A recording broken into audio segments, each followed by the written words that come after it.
우리 지난 시간에 예수님께서 제자들에게 바리새인의 누룩과 헤롯의 누룩을 조심하라 그렇게 경고해 주셨던 말씀들을 우리가 살펴봤습니다. 자, 바리새인들의 누룩은 뭐라 그랬어요? 이 외식적이고 형식주의적이고 율법주의적인 그런 잘못된 신앙의 모습들을 말했고, 헤롯은 또 어떤 모습이었습니까? 헤롯은 막 그 이스라엘 백성들을 위해서 어마어마한 아름다운 성전을 짓고 했지만은 실제 헤롯의 삶은 엉망진창이었어요. 제가 전에도 한번 마가복음 이렇게 시작할 때 이 헤롯의 가문에 대해서 잠깐 말씀드린 적이 있는데, 이 헤롯 가문은요, 자기의 그 자리를 지키고 그 권력을 가지기 위해서는요, 부모 형제도 없고 뭐 사람의 목숨도 우습게 여기고 늘 쾌락에 쩔어 살았던 그런 안타까운 모습을 가지고 살았던 사람입니다. 그러니까 헤롯의 누룩은 뭐겠어요? 사람에게 보이기 위한 과시하는 듯한 그런 신앙은 아무 하나님 앞에서 그게 아무것도 되지 않는다는 거. 가령 뭐 그런 사람이 없어야 되겠지만은, 가령 뭐 교회에다 개척 헌금을, 개척 헌금이란다, 뭐 성전 건축 헌금을 막 1억씩 10억씩 한다 그래도 그게 정말 하나님의 몸된 교회를 사랑하는 마음이 아니고, 내가 한번 재산도 많은데 한번 이 정도 바쳐가지고 내가 좀 한번 고개 좀 뻣뻣하게 들어봐야 되겠다, 만약에 그런 식으로 물질을 바친다면 그 액수가 아무리 크고 대단하다고 해도 하나님 앞에서는 그게 그냥 누르게 지나지 않는 거예요. 자, 그래서 주님께서는 이 이스라엘 백성들에게 계속해서 안 좋은 본이 되었던 바리새인들과 헤롯이 가졌던 그런 잘못된 신앙의 모습을 너희들이 본받지 말고 조심해라, 그렇게 말씀을 주신 거예요. 자, 그런데 이 누룩을 조심하라 그러니까 제자들은 지금 뭐 가지고 웅성웅성거리고 있어요? 방금 본문 말씀 읽어봤지만은 7병2여 때 남은 거 빵 그거 안 챙겨온 거 가지고 예수님이 뭐라고 빵에 대해서 언급하는 줄 알고 우왕좌왕하는 그런 모습들이 나옵니다. 자, 그런데 여기 주님의 제자들이 약간은 좀 어리숙해 보이는 이런 모습들을 보면서 아이고, 쟤들은 주님의 제자들이 왜 저 모양이냐 이렇게 생각해서는 안 되고, 우리가 저 사람들과 똑같은 모습들이 있다는 것을 이 말씀 속에서 우리가 잘 보고 깨달을 줄을 알아야 됩니다. 그래서 우리도 보면요, 주님의 말씀 많이 듣고도 돌아서서는 또 하나님께서 주셨던 말씀 까먹고, 설교 듣고 집회에서 뭐 이렇게 막 대단한 뭐 무슨 집회를 통해서 막 2박 3일 3박 4일 좋은 말씀 들을 때는 맞아 그래야지 그래 놓고는 또 돌아서서는 걱정하고 또 그 말씀대로 살지 못하고 그러는 모습이나, 지금 제자들이 누룩 얘기하는데 빵 안 가져왔다고 우왕좌왕하는 모습이나 우리네 모습이나 별반 다를 게 없고, 우리가 제자들보다 못하면 못했지 우리가 더 뛰어난 사람들 결코 아니잖아요.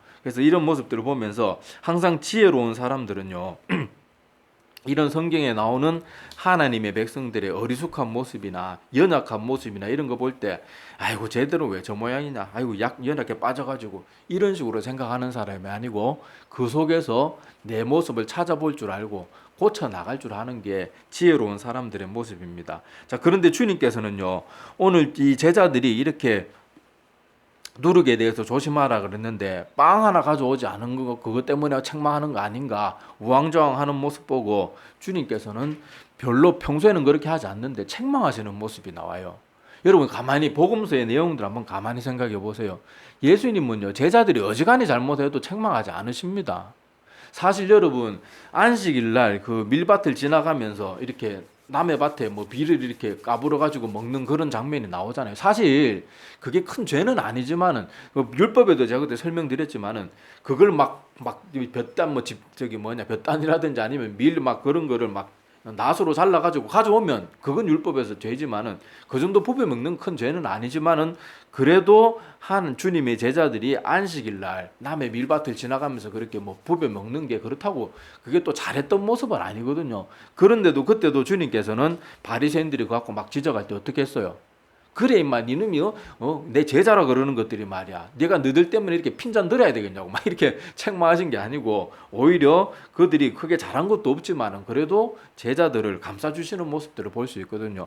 예수님이 어지간히 잘못하고 실수하고 연약한 모습을 보여도 제자들을 책망하신 적이 많지 않아요. 그런데 성경을 여러분들이 가만히 보면요, 예수님께서 어떤 때 제자들을 책망하는가 하면요, 믿음이 없을 때, 그럴 때 책망하시고, 또 하나님의 말씀을 잘 깨닫지 못하고 엉뚱하게 적용하고 걱정 근심하고 이럴 때는 주님께서 책망하시는 장면이 꼭 나옵니다.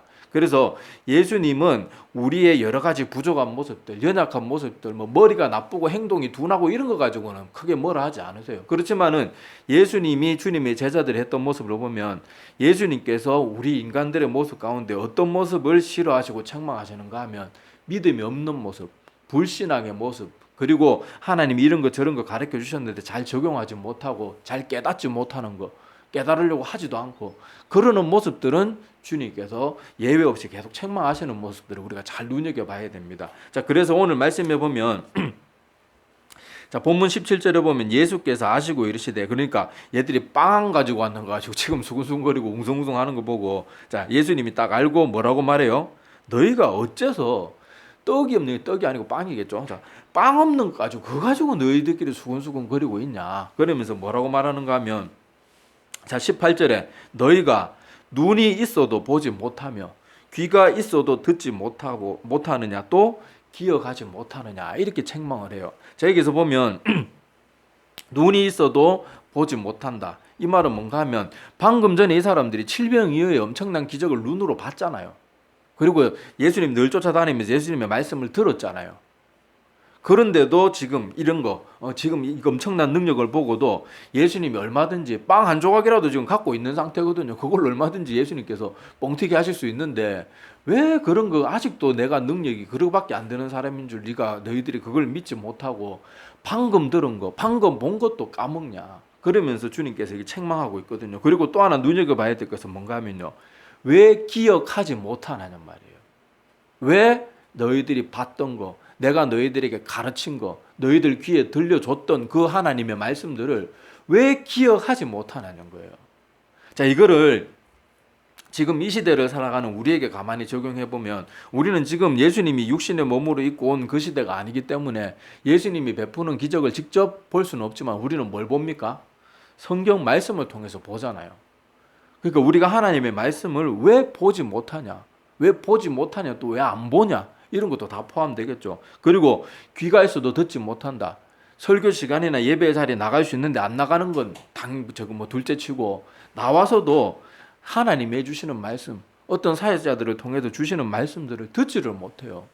그 말씀이 자기에게 주어지는 말씀인 줄 알아야 되는데 어떤 사람들은 말씀 들으면 아하 요거는 누구 김집사, 요거는 저거 누구 장로님 누구한테 하는 얘기다 이러고 앉아 있는 거예요. 그러니까 아무리 하나님이 지금 그 사람을 향해서 말씀을 해주시는데도 도무지 듣지 못하고 깨닫지 못하고 그 말씀이 자기 영혼의 생명이 되지 못하는 거예요. 그러니까 너희들이 눈이 있어도 하나님의 말씀, 우리에겐 지금 예수님이 육신의 몸을 입고 있는 그런 모습을 보지는 못하지만 그분이 베푸는 기적을 보지는 못하지만 우리는 그 모든 것들을 성경을 통해서 볼 수 있는데 일단 성경 자체를 안 봐요. 잘 보지도 않고 봐도 그저 그냥 대충 그냥 적어내려고 구역 보고서나 이런 데 몇 장 읽었는 거 적어내려고 아무 생각 없이 읽고 그러다 보니까 봐도 보는 게 아니에요. 그리고 하나님의 말씀 들을 때는 맨날 어떤 말씀 들으면 저 말씀이 하나님 나에게 주시는 말씀 이렇게 들어야 되는데 맨날 저거는 누구 그래서 제가 오늘 새벽에도 말씀드렸지만요. 진짜 믿음이 좋은 사람들 모든 말씀을 자기에 주시는 말씀인 줄 알고 날마다 두려움에 떨면서 하나님의 말씀을 받는데 정작 하나님의 말씀을 들어야 되는 그 아직도 마음이 완악하고 여기 바리새인이나 헤롯의 누룩에 빠져 있는 사람들은 맨날 그 말이 남을 향한 얘기인 줄만 알고 있으니까 그 수많은 설교를 들으면서 수십 년 동안 설교를 들으면서도요. 변하지가 않고 오히려 점점 더 바리새인들 서기관들 대제사장들처럼 마음이 점점 더 굳어가는 거예요. 그리고 자기는 나는 그런 사람이 아니야 이러면서 점점 목만 뻣뻣해지고 그러니까 예수님께서요. 다른 것들 가지고 책망하지 않지만 눈이 있어도 보지 못하고 귀가 있어도 듣지 못하는 것 이것은 주님께서 지금 이제 따끔하게 책망하시는 모습 우리가 잘 눈여겨봐야 됩니다. 그리고 오늘 여러분들하고 조금 더 관심을 두고 봐야 될 단어는 뭔가 하면 이제 기억하지 못하느냐예요. 우리가 아무리 하나님의 말씀을 보고 아무리 들어도 그걸 어떤 이 말씀과 똑같은 상황 가운데 처했을 때 기억해내지 못하면 아무 소용 없는 거잖아요. 그죠? 자, 그래서 우리는 이 하나님께로부터 보고 들은 거, 하나님의 말씀을 본 거, 또 설교 시간에 들었던 거, 이런 것들을 우리는 적재적소에 적시에 딱딱 기억해낼 줄을 알아야 돼요. 그러기 위해서는 뭐가 필요하겠습니까? 훈련이 필요해요. 훈련. 날마다 말씀 보고 말씀 보는데도 아까도 말했던 것처럼 그냥 막 적어내기 위해서 막 연말에 성경 읽기 시상 받기 위해서 내 이름 날리기 위해서 그렇게 읽어가지고는 안 되고, 내가 정말로 하나님 말씀 사랑하는 마음을 가지고 날마다 말씀에 젖어 살아야 돼요. 훈련이 돼야 돼요. 제가 자주 뭐 예를 들지만 군인들이요, 맨날 가서 그뭐 군인들마다 보직이 있거든요. 저 같은 경우는 군에 있을 때 폭파병이었어요. 폭탄 다루는 사람. 폭파병도 있고 또 소총수도 있고 뭐 여러 보직들이 있습니다. 뭐 행정 주특기 받는 사람도 있고 뭐 여러 주특기가 있는데, 자 하여튼 간에 중요한 건 군대 가서 자기 임무와 관련된 것을 어떻게 합니까? 계속 훈련시키잖아요. 똑같은 거. 저 때는 지금 뭐 군대 그때 2년 몇 개월이었는데 그 2년 몇 개월 동안 맨날 똑같은 것만 막 달달달달 외우고 막 자다가도 손만 대면 툭툭 다 튀어나올 정도로 계속 훈련시키는 거예요. 마찬가지로 우리도 하나님의 말씀이 그렇게 늘 젖어 있어야지 그걸 잊지 않을 수 있는 거예요. 그리고 말씀을 충분히 알아야 돼요. 그래야지 그걸 일상 가운데 적용하거든요. 가령 우리가 어려움에 처했을 때, 억울한 일을 당했을 때, 환난과 여러 가지 힘든 일, 믿음 생활 잘함에도 불구하고 그런 여러 가지 역경이 찾아왔을 때 하나님의 말씀을 많이 읽은 사람은 누가 제일 먼저 떠오르겠어요? 맞아, 하나님의 아들인 예수님도 그렇게 선하게 사셔도 사람들에게부터 손가락질 당하고 미움 당하고 결국에는 버림받아서 십자가에 죽었는데, 다윗과 같이 위대한 사람도 그렇게 하나님 열심히 섬겨도 때로는 고난의 시간들을 그렇게 오랜 시간 10년 가까이 뭐 넘는 시간 동안 고난을 겪잖아요. 그것도 인생의 제일 아름다운 20살부터 30살까지 그렇게 고난을 겪었는데, 그렇게 하면서 힘든 일을 겪을 때는 그렇게 예수님, 뭐 다윗, 요셉과 같은 사람들의 그런 말씀들을 떠올리면서 이겨낼 수 있는 거예요. 그리고 선지자 하박국 이런 사람들, 나는 뭐 외양간에 소가 없고 뭐 아무것도 없고 뭐 올리브 뭐 아무것도 없어도 감람나무 조출이 없어도 나는 여호와 하나님만으로 나는 기뻐할 거다. 여호와 하나님은 나의 힘이시라. 나를 나로 높은 곳에 다니게 하시리로다. 그렇게 고백하는 그런 고백들을 떠올리면서 이겨낼 수 있는 힘이 그 말씀을 통해서 주어지는 거예요. 그리고 우리가 인생의 물질의 어려움을 만났을 때는 또 욥이 떠오르겠죠. 동방에서 제일 가는 부자였지만은 하나님이 한번 딱 보호의 손길을 거두니까 어떻게 돼요? 하루아침에 재물 다 날아가 버리고, 또 그렇지만은 욥이 좀 투덜거리고 불평하긴 했지만은 그래도 그 믿음을 저버리진 않잖아요. 그러니까 어떻게 해요? 하나님이 단번에 2배로 모든 거 다 다시 갚아주는 거예요.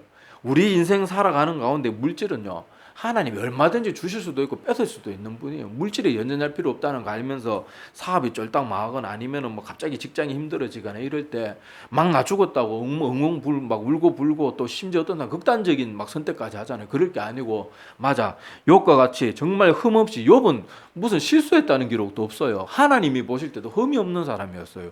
세상에 그런 사람이 어디 있습니까? 그럼에도 불구하고 그런 물질, 자녀까지 잃는 그런 어마어마한 고난과 희생 다 겪잖아요. 그렇지만은 하나님께서 또 그의 믿음을 지키니까 2배로 다 갚아주잖아요. 자, 그런 모습들을 통해서 말씀을 우리 마음 가운데 잘 알고 있어야 되고, 많이 알고 있어야 되고, 또 뭐 할 줄 알아야 된다고요? 훈련을 잘 해가지고 그때그때 기억해내야 돼요. 군인들도 계속 똑같은 훈련을 시키는 이유가 막 전쟁이 터져가지고 막 옆에 포탄이 날아다니고 총알이 날아다니고 막 지금 막 옆에 전우들이 죽어나가고 이러면요, 막 그때도 그런 혼란스러운 상황 가운데서도 자기 임무와 그 중요한 것들을 다 외워내야 되거든요. 알아내야 되거든요. 그걸 기억해야지. 막 헷갈리면 어떡해요. 막 폭탄 같은 거 설치하는데 엉뚱한 순서로 막 하고 내관도 설치 안 하고 뭐 혼자 했다고 터뜨려야 되는데 터지지도 않고 이러면 뭐 어떡하겠어요. 그러니까 계속 훈련시키는 것처럼 우리가 하나님의 말씀도 잘 알아야 되지만 기억해낼 줄 알아야 돼요. 그러기 위해서는 우리가 이렇게 일상 가운데 이렇게 좋은 평화로운 가운데 늘 편안하다고, 아이고 오늘은 그냥 뭐 맨날 뭐 엉뚱한 거 하면서 시간 보내고 낮잠 자면서 시간 보내고 시간만 나면 쓸데없는 거 하면서 시간 보내고 그럴 게 아니에요. 물론 우리는 인간이니까 쉴 수도 있어요. 사람들 만나서 잠깐 뭐 이런저런 수다도 떨 수 있어요. 뭐 TV도 한 번씩 볼 수 있어요. 그런데 맨날 그런 식이면 안 되는 거예요. 우리가 그런 식으로 할 수 있지만은 맨날 그래서는 안 되고, 우리가 정말 피곤하고 쉼이 필요할 땐 그런 것도 해야 되지만은 그 외의 시간들은 우리가 하나님 앞에 드리기 위해서, 하나님 앞에 가까이 나가기 위해서 최선을 다해야 되는 거예요. 그리고 우리가 여기 눈이 있어도 보지 못하냐 이 말씀 하시는데, 이 성경 말씀을 우리가 가지고 있다는 건요 정말로 큰 축복입니다. 예수님의 때를 생각해 보세요. 예수님과 늘 같이 사람들이 유대 땅에서 예수님과 동시대에 태어났다고 해도 늘 예수님과 함께 할 수는 없거든요. 대부분의 사람들, 예수님의 제자들 말고는요, 그때밖에, 그 딱 예수님이 자기 동네 왔을 때는, 아니면 자기가 예수님 어디 있다는 소문 듣고 찾아갔을 때 그때밖에 못 보는 거예요. 그런데 우리는 성경 말씀이 있으니까 예수님 이 땅에 어떤 과정을 가지고 태어나고, 누구의 뭐 요셉이나 뭐 이런 사람 가정에 태어나고 또 잠시 피했다가 돌아오고, 전후관계 이런 모든 걸 알 수 있잖아요. 이게 얼마나 큰 축복인지 몰라요. 자, 단편적인 지식이 얼마나 불완전한가 하면, 자, 우리 2차 대전을 한번 생각해 봅시다. 자, 2차 대전 때 내 가족이 죽고 막 이렇게, 아니면 우리나라도 저기 뭐 일제한테 저거 해가지고 막 위안부로 끌려가고 이런 일도 당하고 막 힘든 일 많이 당했잖아요. 자, 그런 사람들에게는 전쟁이 어떻게 느껴지겠어요? 너무너무 고통스러운 거예요. 근데 우리가 알다시피 우리나라 한국 전쟁 때 일본의 군수 산업에 있는 사람들은 돈을 어마어마하게 벌어가지고 일본의 단번에 경제가 일어났습니다. 그때 사람들에게 한국 전쟁은 어떻게 기억되겠어요? 우리나라 사람 말고 그때 뭐 미쓰비시나 이런 막 전범 기업들 있잖아요. 걔들에게는 그게 어떻게 느껴지겠어요? 돈 버는 기회고, 그때가 좋았다 이렇게 기억되는 거예요. 그러니까 단편적인 지식은요, 오히려 안 좋은 경우들도 있어요. 하지만은 우리는 그 시절 그때 예수님을 직접 보고는 쉽죠. 그렇지만은 우리는 완성된 성경이 있으니까 전후관계, 앞뒤관계, 우리가 예수님 쫓아다니면서 듣지 않으면 다 들었지 못했을 그 말씀도 지금 사복음서를 통해서 다 하나하나 놓친 것까지 다 보고 들을 수 있는 거예요. 그러니까 이 말씀을 눈앞에 두고도 보지 않고 말씀을 게을리하고 이러는 것은요, 생명의 기회를 자기 스스로 발로 차버리는 것밖에 안 되는 거예요. 그래서 오늘 예수님께서는요, 이 말씀에 대해서 너희가 눈이 있어도 보지 못하느냐, 귀가 있어도 듣지 못하느냐, 그리고 더 나아가서 왜 기억하지 못하느냐요. 기억하지 못하느냐. 우리는 하여튼 하나님의 말씀을 충분히 훈련하고 연습하고 말씀에 젖어 살아서 어떤 문제가 생겼을 때 또 이것을 기억해서 적용해야 돼요. 하나님의 말씀을 많이 알고 있음에도 불구하고 어떤 사람들은 고난이 찾아오면 하나님이 나한테 왜 이러시나? 하나님이 어떻게 나한테 이러실 수 있나? 그러면서 욥이 당한 고난, 예수님이 당한 고난 생각도 안 해요. 왜냐하면 그 사람은 수많은 걸 보고 들었지만은 마음속에 새겨둔 거는 뭐만 새겨둔 거예요? 하나님 잘 믿으면 복 받는다. 자기 귀에 듣기 좋은 것만 새겨두니까 자기가 정말 욥이나 뭐 예수님에 비해서 고난 받는 거 10분의 1도 안 받으면서도요, 나 이런 하나님 못 믿겠다. 그러고 떠나버리는 거예요. 이런 것들도요, 잘 봐두세요. 우리가 눈이 있고 귀가 있으면 듣는 것도 올바른 거 들어야 돼요. 지금 막 엉뚱한 말 해주고 맨날 사람들 귀에 듣기 좋은 말 해주고, 예수님의 시대와 같이 그 시대 바리새인들과 서기관들, 대제사장들처럼 사람들 귀에 듣기 좋은 말만 해주는 사람들을 벗어나야 돼요. 그러니까 우리가 보는 것도 하나님의 말씀을 바로 볼 줄 알아야 되고, 듣는 것도 가려서 들을 줄 알아야 돼요. 그리고 제일 중요한 건 뭐라고요? 아무리 보고 아무리 들어도 이걸 내 일상 가운데 기억해서 적용하지 못하면 아무 소용이 없는 거예요. 바리새인들, 서기관들 한번 보세요. 성경을 얼마나 잘하는 사람들이었습니까? 여러분, 헤로당이 동방 박사가 뭐 어떤 이 땅에 귀한 사람, 왕이 태어날 거다, 별을 보고 찾아와 가지고 헤롯한테 보고를 하니까 헤롯이 누구를 부릅니까? 바리새인들, 서기관들, 그 당시 가장 똑똑하고 성경 많이 아는 사람들 불러가지고, 야, 이 왕이 오신다 그러는데 어디서 태어난다고 너희들 예언서에는 뭐라고 적혀있냐? 그렇게 물어보니까 단번에 딱 베들레헴이라고 딱 가르쳐 주잖아요. 그런데 그 사람들은 그렇게 성경을 많이 알고 있어도 어떻게 해요? 하나님의 말씀을 올바로 기억해내지 못하고 올바로 적용하지 못하고, 그 사람들은 하나님의 말씀을 어느 때만 적용해요? 사람들한테 높임 받을 때, 너희들은 나 섬겨야 돼, 나 너희들보다 위대한 사람이야, 이런 식으로 사람들을 이용해 먹고 사람들 위에 군림하고 자기 자리를 지킬 때만 하나님의 말씀을 적용하는 거예요. 그러니까 하나님의 말씀을 아무리 많이 알고 있어도 그게 그 사람들에게 아무런 유익이 안 되고 해만 되는 거예요, 해만. 그러니까 오늘 주님께서 너희가 눈이 있어도 보지 못하느냐, 귀가 있어도 듣지 못하느냐, 또 기억하지 못하느냐, 이 3박자를 우리가 잘 기억하고 있어야 돼요. 열심히 보고 또 말씀을 가려서 듣고, 그리고는 그걸 우리가 일상 가운데 잘 기억하고 적용할 줄 알아야지 그것이 내 인생 가운데 정말로 살아있는 능력의 말씀이 된다는 것을 우리가 꼭 기억해야 됩니다. 그래서 우리가 지금 이 대한민국에 이렇게 종교적인 박해가 없이 살아가는 거, 이렇게 평안한 가운데 우리가 얼마나 하나님 말씀 열심히 보고 훈련할 수 있는 좋은 기회인지 모르잖아요. 지금 북한 같은 나라 생각해 보세요. 예수 믿다가 걸리면 아우지탄강 끌려가든지 아니면은 그 인민재판으로 그 자리에서 그냥 처벌받아가지고 죽습니다. 이슬람권은 또 어떻습니까? 이슬람권에서 예수 믿다가 걸리면요, 동네 사람들한테 돌팔매질 당해서 죽을 수도 있어요. 쫓겨나는 건 당연하고요. 그런데 우리가 이렇게 행복한, 그리고 이렇게 좋은 환경 가운데 살고, 또 지금은 또 코로나 때문에 어디 나돌아다니지도 못하잖아요.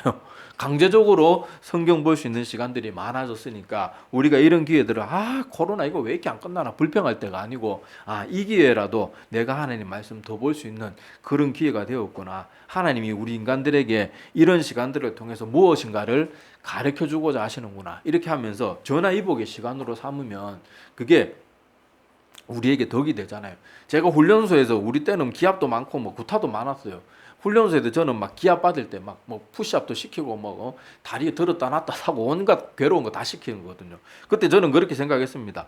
막 그거 하면서 저거 저것들 때려 죽일 놈들 막 이렇게 욕하고 그런 게 아니고, 야 내가 평소 같으면 내 몸을 이렇게 힘들게까지 하면서 운동 못 해볼 텐데 오늘 한번 제대로 한번 내 몸을 갖고 봐야 되겠다. 그래갖고 막 열심히 기합도 제대로 받고 했더니 막 휴가 나왔을 때 몸이 이렇게 불어가지고 친구들이 저보고 처음에 굉장히 놀래더라고요. 이것도 여름에 휴가 나왔는데 우통 딱 벗으니까 굉장히 놀래고 그러던데, 그럼 뭐 할라? 어차피 뭐 군대 가서 기합 안 받을 수 있나요? 단체로 받는 거 다 받아야 되는데 귀양 받으면 그냥 좋은 쪽으로 생각하는 거예요. 언제 그렇게 막 힘들게 훈련해 보겠어요. 내 몸을 언제 그렇게 다뤄보겠어요. 그렇게 하면서 하면 되는 거예요. 지금 이 시대에도 코로나 때문에 어디 못 나간다고 불평하고 정부는 왜 대처하는 모양이 이 모양이냐고, 전 세계에서 우리나라가 방역 1등이라고 하는데도 불평하는 사람들이 있거든요. 그할 때가 아니고 이런 시간들을 통해서 내가 어떻게 하면 내 영혼에 더 유익이 되는 시간일까 이렇게 내 자신을 돌아볼 줄 알아야 되겠습니다. 그래서 오늘 주님께서는요, 다른 것들로는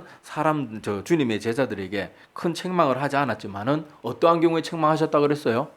믿음이 없을 때, 그리고 하나님의 말씀을 잘 깨닫지 못할 때는 주님께서 여러 번 책망하신 게 복음서에 기록이 되어 있습니다. 그러니까 정말 주님께서 왜 이런 거 가지고 믿음이 없는 거, 하나님의 말씀을 잘 깨닫지 못하는 거, 이런 거 가지고 다른 거는 아무리 부족하고 좀 뭐 막말로 얼빵하게 이렇게 행동해도 다 이해해주고 사랑스럽게 봐주고 넘어가시면서 왜 이런 모습만큼은 주님께서 왜 책망하셨을까요? 왜 그랬을 것 같아요? 이것이야말로 우리 영혼과 관련되니까 그래요.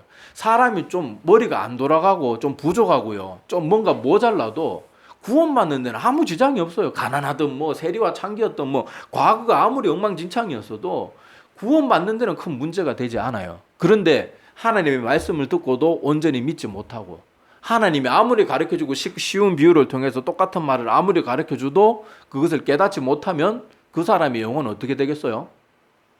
구원과 상관이 없는 거예요. 그러니까 예수님이 다른 건 다 참아주십니다. 예수님이 언제 세리와 창기들이 찾아왔을 때 너희들이 어디 감히 유대인들이 그딴 식으로 살아, 너희들 같은 건 내 근처에도 오지 마 이놈 자식들 이러면서 안 그랬거든요. 아무리 더럽고 추하게 살았어도요, 그때 당시 일본 앞잡이보다 세리들은 더 악독한 사람들이었는데 그럼에도 불구하고 예수님은 한마디도 하지 않으셨어요. 오히려 마태가 길거리에서 세리 역할을 하고 있는데 그냥 부르시잖아요. 너는 나를 따르라. 너 과거에 왜 그 모양으로 살아? 막 그렇게 하지도 않고, 삭개오가 예수님 보고 싶어가지고 막 뽕나무 키가 작아가지고 뽕나무 올랐을 때도 너 같은 건 나하고 눈도 마주치지 마 이놈 자식, 뭐 이렇게 하지 않은 게 아니고 내가 오늘 너희 집에 가야 되겠다, 거기 좀 머물러야 되겠다, 사랑해 주시잖아요. 그런데 주님께서는요, 항상 주님의 제자들이 믿음이 없이 행동할 때, 그 귀신 들린 아버지 찾아왔을 때 정말 뜨거운 믿음을 가지고 귀신 물리치지 못하고 어떻게 할까요? 우왕좌왕 거 보고 그때 주님이 돌아와서 책망하시잖아요. 내가 어느 때까지 너희와 함께 하겠느냐, 이 믿음이 적은 자들아. 주님께서 믿음 없는 거, 그리고 하나님의 말씀을 깨닫지 못하는 건요, 매번 따끔하게 책망하셨다는 걸 꼭 기억해야 됩니다. 그리고 지금 이 시대에도 우리도요, 신앙생활 하면서 귀에 듣기 좋은 말만 맨날 좋아하고, 그럼 귀에 듣기 좋은 말만 해주는 사람들만 쫓아다니고 그러는 우리의 모습을 보면 예수님이 뭐라 할 것 같아요? 아이고 그래도 네가 설교 열심히 잘 들으니까 다행이다 이렇게 하지 않아요. 너는 왜 하나님의 말씀을 네가 멋대로 네가 좋아하는 것만 듣냐? 나는 지금 성경의 수많은 성경 전체의 내용을 보세요. 책망의 말씀이 많은지 위로의 말씀이 많은지, 압도적으로 책망의 말씀이 많습니다. 근데 사람들은 책망의 말씀은 귀를 기울이지도 않고 이 두꺼운 성경 중에 축복의 말씀만 맨날 찾아가지고 축복 그건 다 접어놨어요. 접어놓고 뭐 메모해놓고 그런 것만 자꾸 찾아보는데, 그렇게 할 게 아니고 하나님의 말씀은 다 골고루 보고 그것을 날마다 기억하고 적용할 줄 알고, 그래야지 그 하나님에 향한 믿음 그리고 말씀에 대한 능력을 우리 일상 가운데 바르게 적용하고, 어려움이 찾아왔을 때도 우리가 그 어려움을 이겨낼 수 있는 힘도 되고, 또 하나님이 나를 막 높여주실 때 욥과 같이 그렇게 경거망동하지 않고 더 겸손하게. 욥이 어땠습니까? 동방의 최고의 부자인데도 뭐 하나 행동할 때마다 아이고 내가 하나님 앞에 잘못한 거 없을까, 우리 자녀들이 잔치한다고 뭔가 하나님 앞에 경거망동한 거 없을까, 맨날 노심초사하면서 겸손하게 살잖아요. 그래서 우리가 그런 믿음의 선배들의 모습을 가져야 됩니다. 다윗도 어땠습니까? 하나님의 말씀을 늘 주야로 묵상하던 사람이었잖아요. 그러니까 다윗은 그 혹독하고 어려운 시간, 도망자의 시간 가운데도 그렇게 아름다운 시편들을 많이 써내는 거 아니에요. 그리고 다윗은 왕이 되어서도 사울 왕같이 교만해진 게 아니고, 물론 한두 번 실수는 하지만은 그래도 다윗은 일평생 하나님 앞에 그 마음이 온전하였더라, 이렇게 기록이 되어 있거든요. 그래서 우리도 그런 믿음의 사람들이 다 되었으면 좋겠습니다. 그래서 우리 보는 거, 듣는 거, 기억하는 거 곧 적용하는 거, 그걸 포함하는 말인데, 이것을 잘해서 하나님의 말씀이 진짜 우리 삶 가운데 능력으로 나타나는 우리 모두가 되길 소망합니다. 기도드릴게요.